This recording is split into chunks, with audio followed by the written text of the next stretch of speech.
The Naval Treaty by Arthur Conan Doyle. Narrated by Peter Silverleaf. The July which immediately succeeded my marriage was made memorable by 3 cases of interest, in which I had the privilege of being associated with Sherlock Holmes and of studying his methods.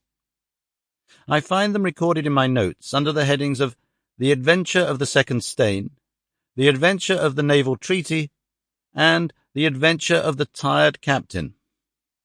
The first of these, however, deals with interest of such importance and implicates so many of the first families in the kingdom that for many years it will be impossible to make it public.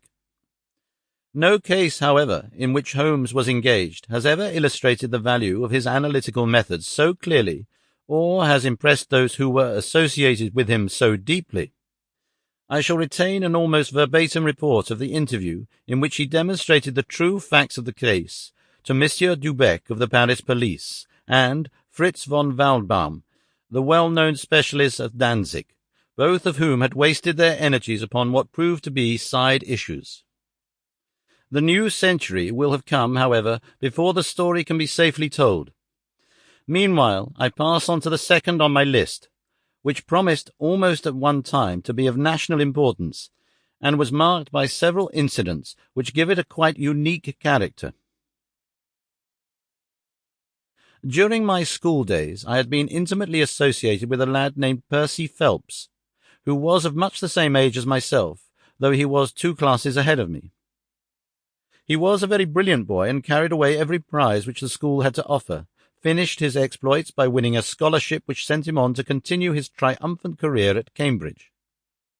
He was, I remember, extremely well connected, and even when we were all little boys together we knew that his mother's brother was Lord Holdhurst, the great Conservative politician.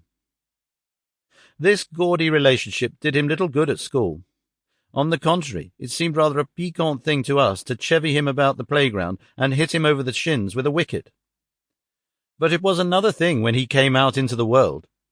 I heard vaguely that his abilities and the influences which he commanded had won him a good position at the Foreign Office, and then he passed completely out of my mind until the following letter recalled his existence. Briarbrae, Woking.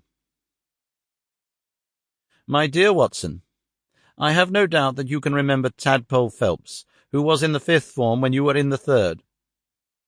It is possible that you may have even heard that through my uncle's influence I obtained a good appointment at the Foreign Office, and that I was in a situation of trust and honour until a horrible misfortune came suddenly to blast my career.